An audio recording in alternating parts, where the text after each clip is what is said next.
Welcome to the Great Detectives of Old Time Radio. From Boise, Idaho, this is your host, Adam Graham. If you have a comment, send it to me, box13@greatdetectives.net. Follow us on Twitter at Radio Detectives and become one of our friends on Facebook, facebook.com/Radio Detectives. Before we get started, I do want to encourage you, if you've not already, check out the Great Detectives of Old Time Radio store, store.greatdetectives.net. All my books and ebooks are available there. Also, if you would like to purchase an autographed copy of one of my novels, Tales of the Dim Night, Fly Another Day, Powerhouse Hard Pressed, Ultimate Midlife Crisis, or the first detective novel, Slime Incorporated, there's information on ordering there. That's store.greatdetectives.net. Well, now it's time to get into today's episode. This one is entitled Peter Chambers' Murder Suspect. Original air date, May the 4th of 1954.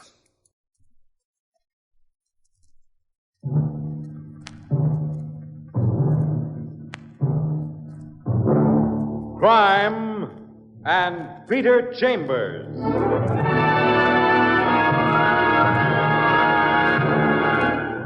Created by Henry Kane, transcribed and starring Dane Clark. A private investigator, duly licensed and duly sworn, Peter Chambers.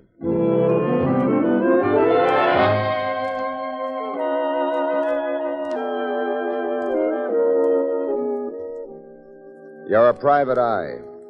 That's your business. Anything else, that's for laughs. This one figures for laughs, a lot of laughs. Because you're making yourself comfortable on a bar stool and you're asking for... What'll it be, Mac? Milk. Milk? You heard me, pal. Yes, sir. Milk it is.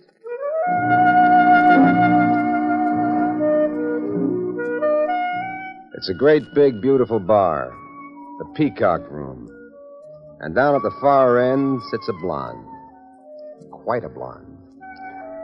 You like the beige suit and the scarlet blouse and the long beige gloves and the swell of the blonde hair on her shoulders.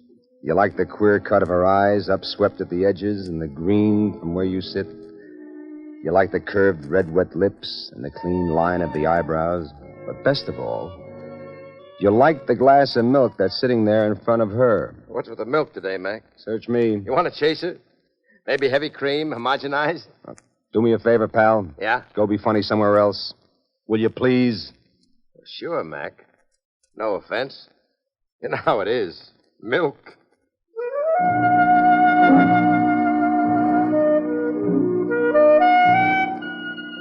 The bartender toddles off, and the blonde, pushing off her bar stool, toddles forward.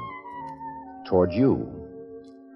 Sitting as she was with the bar hiding half of her, you've been wondering about her legs. Now you cease wondering. No complaints. Are you Peter Chambers? That's me, lady, doing a workout in the latest bottle-fed formula. On my request. Yes, ma'am, and if I'd have known it was you who was requesting it, I'd have really gone to town. Double milk. I want to talk to you somewhere alone. No objections to that. We're somewhere alone. My place. How's that? Fine, if you tell me where your place is. Hotel Baldwin, Suite 518. Good enough. We go now? No, I'll go first. You come there about 5 minutes. Oh, real mystery-like, huh? Well, I suppose that's the kind of business I'm in. One slight, unimportant bit of information. Yes? What's your name? Abigail Christenberry. See you later, then.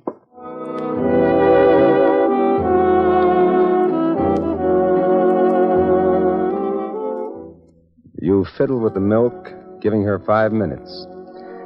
Then you hustle out of there and make for the Hotel Baldwin. The elevator takes you up to 5, and you're at Suite 518. Well, Mr. Peter Chambers. You're in a fancy sitting room. Abigail Christenberry looks just the same. Beige suit, scarlet blouse, beige gloves, only in these more intimate surroundings, she looks twice as good. Will you have a drink, Mr. Peter Chambers? I will, Miss Abigail Christenberry. Only if it's milk, I pass. No, I think the milk routine is getting boring, though it had its purpose. You like scotch? Scotch I love. Good. Scotch, then, for both of us.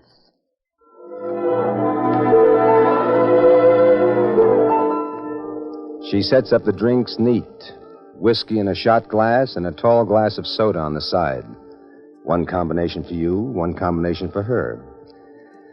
Then you're sitting opposite her across a coffee table, and you're both sipping your drinks and sort of, staring. So, just to shake it up, she drops a little bombshell. I've changed my mind, Mr. Chambers. You've changed your mind about what? About retaining you. Oh? There's no longer any need of your service. Fired before you get hired. Everything happens to the private eye. Here you are, sir, for your trouble. $100 bill. Well, that's most generous of you, dear lady. Now then, good afternoon, Mr. Peter Chambers. And a very good afternoon to you, Miss Abigail Christenberry.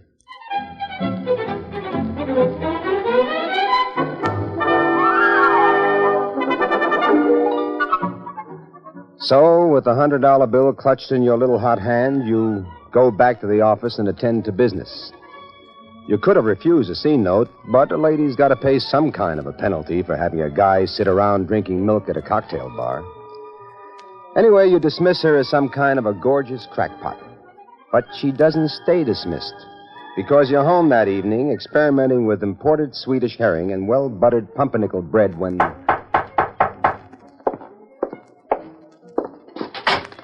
Evening, Pete. Well, Louis Parker. May I come in? Detective Lieutenant Louis Parker, New York City Police, homicide. Good cop, good man, and good friend. Spending the evening in, Peter? Well, I was hoping to, Louis, but in my business, well... Drink, Lieutenant? No, thanks. I got gas. Hunk of herring, maybe? Same gas. Got a little heartburn, too. Well, how's about some bicarb? Look, you know a dame by name Abigail Christenberry? Oh, not half as well as I'd like to. Well, you ain't gonna. Why not? She's dead. Dead? Abigail Christenberry, dead. And, my boy, they've got you tagged for it. Me? It's my case, Pete, and you'll notice I come alone. Now, if you've got an out, brother, I'd be the happiest guy in the world. Out? What the heck do I need an out for? I didn't kill her. Well, Pete, the maid comes to Suite 518. It's about 7 o'clock. Miss Abigail is under the bed in a kimono with the back of her head belted in, her face mashed up, but bad. You wouldn't know it was a face. Well, what's that got to do with me? First off, we find your name and address in her pocketbook. Well, that's evidence. Gives us a peg, so we hang our hat on it. Glasses on the coffee table have fingerprints. We've got your prints on file downtown. We match them. They match. Well, is this evidence of murder? There's more, fella. More? The medical examiner says she got it between 4 and 5 this afternoon. We described you to the elevator operator, and sure enough, you were there at about 4:30. Look, Louis, I can explain that. Can you explain this? Can you explain her diary? Diary? For the past 8 months, it's about a guy named Pete. That's all. Guy named Pete. Well, about how cute he was, about how in love they were, and then what a louse he is. How he's strictly working her for money, and finally that she's scared of him because he's threatening her. Now, we call that evidence. What do you call it? Evidence. Circumstantial, but evidence nonetheless. Pete, were you there at 4:30? Yes. Well, give me your side of the story. Did you know the dame? Yes. Stop agreeing with me. Come on, talk it up. Let me hear. Lieutenant, listen. This morning at the office, I get a phone call, a dame, no name. She tells me she's got a case for me to meet her at the Peacock Bar at 4 o'clock. All right, so you go to the Peacock Bar. What do you do there? I drink milk. Milk? Oh, now, look, this is Louis Parker you're talking. A milk drinker, you ain't. Look, it was a way we'd identify ourselves. She'd be drinking milk, I'd be drinking milk. All right. Anyway, she talks to me. She wants a 5-minute head start, and then I'm to meet her at her hotel, Suite 518. And? I get there, must be, 4:30. We have a couple of drinks, and then she bounces me. She says she changed her mind. And that's your story? That's it. And you better get your hat. We're going downtown. I'll have to book you. Look, Louis, why do you have... Because we got affidavits, Pete, from all the help in the hotel. Affidavits? Well, what do they say? They say that Abigail Christenberry did not leave her apartment today, all day, not once.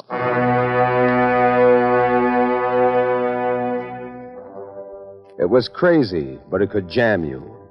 If Louis takes you downtown, the DA's machinery jolts into action. With what they can prove, the grand jury will squirt an indictment at you faster than you could fall off a ferry boat. And suddenly, you've got it. What is it, Pete? I hope it's good. Louis, look, you found my fingerprints on a shot glass of whiskey and a tall glass of soda. Right. And opposite that, there was another shot glass of whiskey and another glass of soda, and somebody been using them. Right. But you found no fingerprints on that second set. Now, how do I know that? Yeah. How do you know? Because the story I told you is true. The dame was wearing a suit and gloves. And she didn't take the gloves off. Yeah. If the dame hadn't been out all day like they told me, and she's found the kimono with her face bashed in, why should she be wearing gloves? Well, that's the only logical explanation for her lack of fingerprints, isn't it? That's very good, Pete. I'm glad I came alone. I'm glad I had confidence in you. All right, now what? Now we go down to the Peacock Bar, so I can straighten you out on some of the truth. Peacock Bar it is.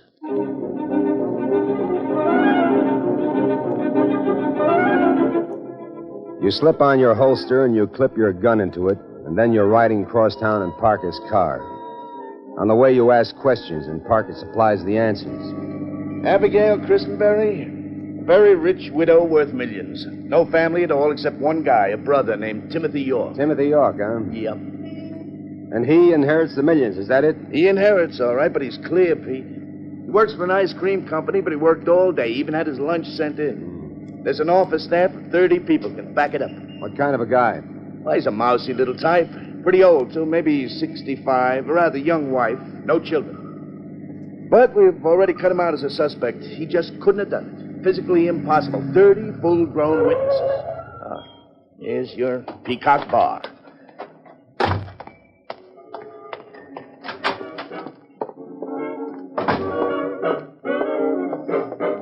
Yes, sir, gentlemen. What'll it be? Scotch on two. Hello. Well, the milk drinker. Hiya, Mac. Hi. Oh, my friend drinks milk. Huh? Good way to cushion yourself for a bender. Drink milk in the afternoon. Go on, tell him about the other milk drinker. Other milk drinker? Yeah, the dame. The beige suit, scarlet blouse, beige gloves. Dames. We get $1 million of No, this was a special one. Beautiful blonde. She was sitting up there at the bar. She came and talked to me. She was drinking milk. I'm behind this bar from 10 to 10, 12 hours. You go out of your mind if you start picking out dames. It's like a rancher with 100 head of cattle. You can't pick out every cow. Try. It's important. Well, I'm trying, Mac. Believe me, but it ain't no use. I'm sorry. Okay, let's get out of here.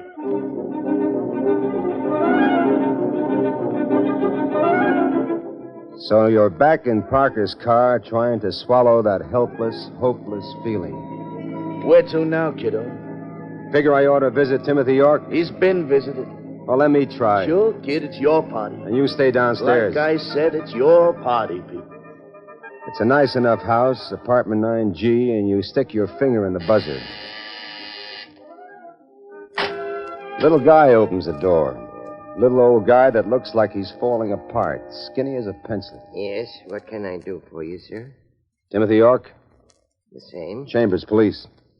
But the police have already been here several times. Now, once more can't hurt. True enough. Come in, sir. Please come in. Hey, nice place you have here. Yeah, thank you. How about your sister, Abigail Christenberry? Know any of her friends? No, we were never very chummy, Abigail and I. Is that the taxi man, Timothy? No, dear. A woman comes into the room. She's blonde and she's beautiful. She's got a clean line of eyebrow and red, wet lips and green eyes upswept at the edges. Your hair begins to crinkle and you can feel the sweat break out on your body because, according to Parker, you're looking at a corpse. The lady who comes into the room is Abigail Christenberry. Timothy, I thought you said it wasn't the... Sir, are you the taxi man? No, the milkman. Timothy, what's he talking about? He's from the police. Police? Again? Timothy, will you please close my suitcases in the bedroom? Their stuff's so full I can't do a thing with them. Certainly, dear. And now that we're alone, Mrs. York, Remember me? Peter Chambers? Peter Chambers?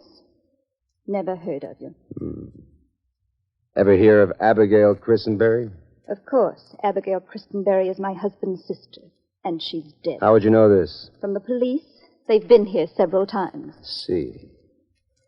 Now, what's with this stuff about suitcases? I'm leaving for Florida. It's been planned for a long time. I'm leaving tonight. Right now, as a matter of fact. And the cops know about that? Of course. And they've absolutely no objection. I've been completely cooperative with them, and they have no need of me.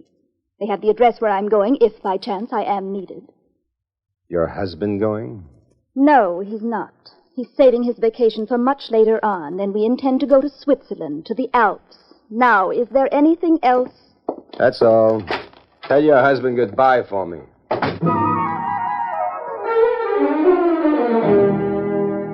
Back in the police car, you bestow a kiss on the damp and untranquil forehead of Detective Lieutenant Parker. Hey, what's that for? For having confidence in me and for having patience and for playing ball. Okay, ball player. Who's up now? You. How do you make that, Pete? Mrs. Timothy York is coming out any minute. She's on her way to Florida. I know. Only she's not going. Who's stopping? You are. Oh, now what? Look. When she comes out, you pick her up and bring her to one of the precinct station houses for further questioning or anything else you want to dream up. But just see to it she's detained. You sure you know what you're doing, Pete? I'm positive. Just play along with me a little longer, and we're liable to knock one right out of the ballpark.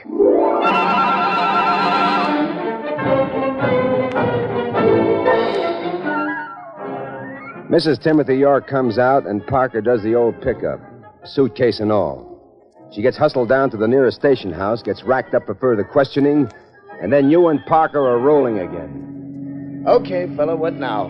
What time is it, Louis? It's almost 10. Peacock Bar. Again? The Peacock Bar, Louis. Now, look, if we keep hitting that joint, both of us are liable to wind up loaded. We're not going in this time. No? What are we going to do? Sit and stare through the window and watch the others drink? We're going to wait for that bartender. He says he quits at 10 o'clock. And then? And then he and I are going for a ride or a walk or something. But wherever we go, I expect you to be close by. And if we go in somewhere, I expect you to be sitting around in your nice little police car, just in case an emergency pops.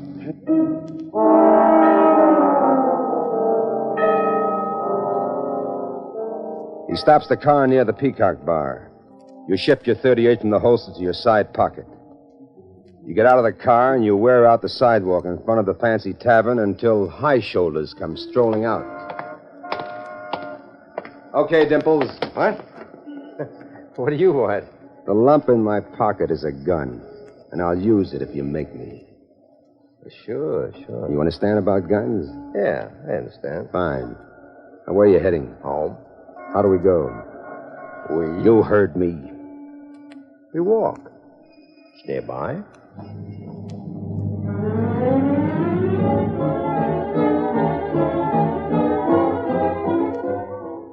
You walk to a nice-looking apartment house, and up one flight he unlocks the door, and you don't wait.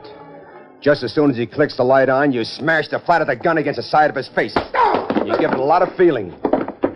It opens a hunk of his face, but he's a big guy and strong, and he comes back swinging. Maybe he's good, maybe he's lucky, but he catches you one on the chin that lands you up against the opposite wall. But you're still holding the gun. And then you hear the click of the switchblade, and you see him throw it, and you roll over, and the knife makes a gong of the wall. You reach for it, and you sit there like a cockeyed arsenal, a gun in your right hand and a knife in your left. And you see him come at you, and there's no other way. You aim it low. Catches him in the thigh, it knocks him over. The rest is easy. Okay, pal. It's talking time. What?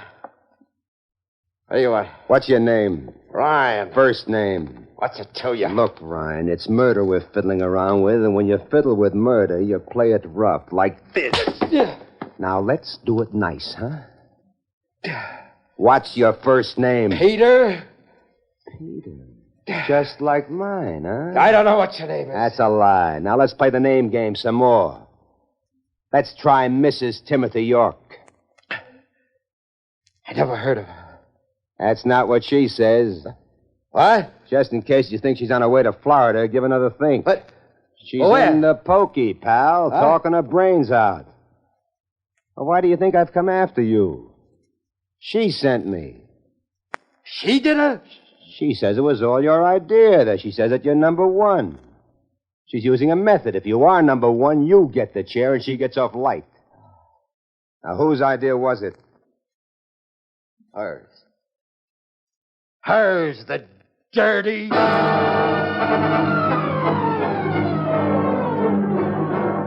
He spills the story like he's leaking words. Then you go down for Parker and you bring him upstairs. And you also bring him up to date on current events. Meet Mr. Rhine, Lieutenant. Peter Rhine. That's the Peter that was mentioned in Abigail's diary. What, the bartender? Yeah, Dimples over here. Our rich widow, Abigail Christenberry, sort of got stuck on him. But then he got tired of her, especially after he met her sister-in-law, Mrs. Timothy York. Who murdered Christenberry? Mrs. Timothy York. But she figured out a real cutie. Like how?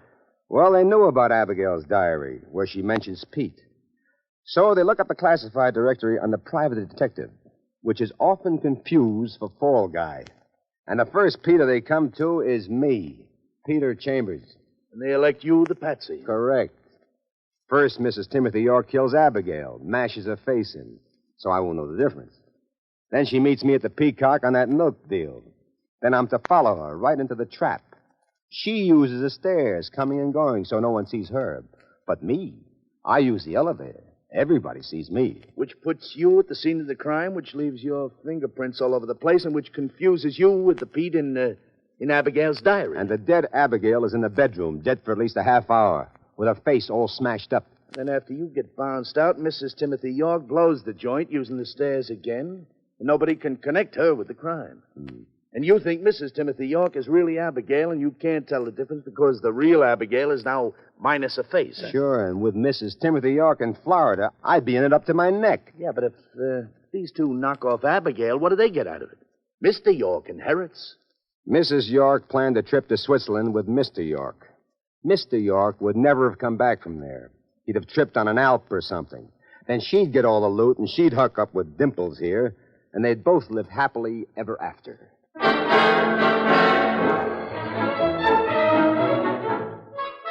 So your namesake gets booked downtown, and Mrs. York gets booked downtown. And they both accuse each other, which gives the cops a double confession. And then you and Louis Parker are sort of celebrating on the late shift at the Peacock Bar, and Parker is saying... Oh, Pete, old boy, how did it come to you? Well, you're a good friend. That's how it came to me. You gave me a chance to run around a little bit. I saw Mrs. York, which I couldn't have if she'd beat it for Florida. And the minute I see her, I realize I'm in the middle of a frame job. Mrs. Timothy York, who told me she was Abigail Christenberry. And you tie that up with a bartender that forgets one of two milk customers in the same afternoon, huh? He remembered me. How could he forget her? So the moral of the story is don't lose patience and don't lose confidence in a friend, even if you're a cop. It's got another moral, Lieutenant. And that is? Don't drink milk at a whiskey bar. Not unless you've got an ulcer.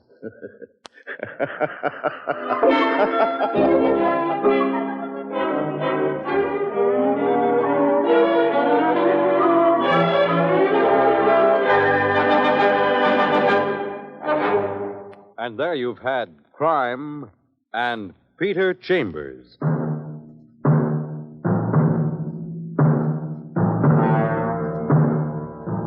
Dane Clark was starred as Peter Chambers. Crime and Peter Chambers, transcribed, was created and written by Henry Kane. Others in the cast were Bill Zuckert, heard as Lieutenant Parker, Elaine Rost as Mrs. York, and Joe DeSantis as the bartender. It was directed by Fred Way. This is Fred Collins inviting you to tune in next week, same time, same station, for Dane Clark in Crime and Peter Chambers.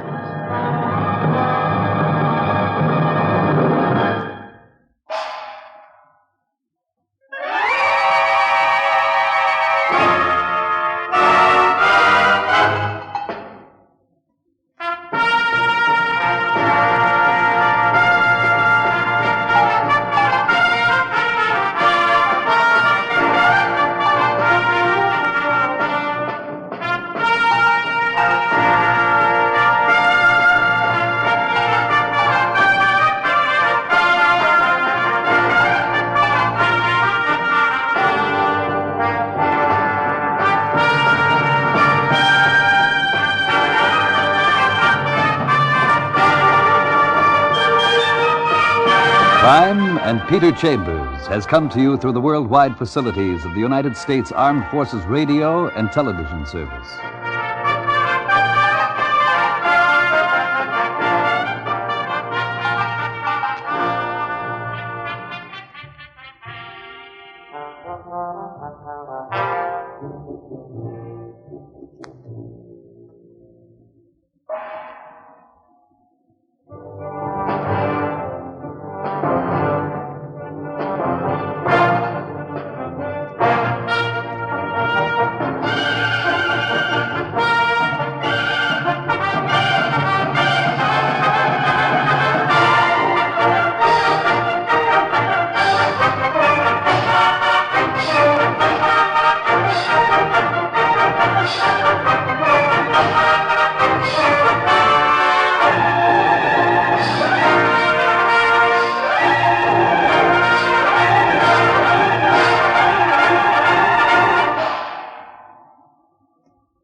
Welcome back. Well, one thing I will say, actually not about the episode, but I love that closing theme music on all of these ones that were done on the Armed Forces radio services. They did such a good job of really giving you good music to listen to. As for the episode itself, I definitely thought the murderer's plan really lacked foresight, as it would have been far easier for everyone involved to simply destroy the diary, rather than picking out a patsy. Particularly when there was a reasonable chance that if he looked into it or had someone look into it, the sister-in-law would be recognized. Now, it's not a problem if a criminal does something dumb every now and again on one of these shows, but you can't have everybody who matches wits with our hero be a bit of a dimwit. But at any rate, that'll do it for today. We will be back tomorrow with the adventures of Philip Marlowe, and join us back here next Tuesday for Crime and Peter Chambers. In the meantime, become one of our friends on Facebook, facebook.com/radio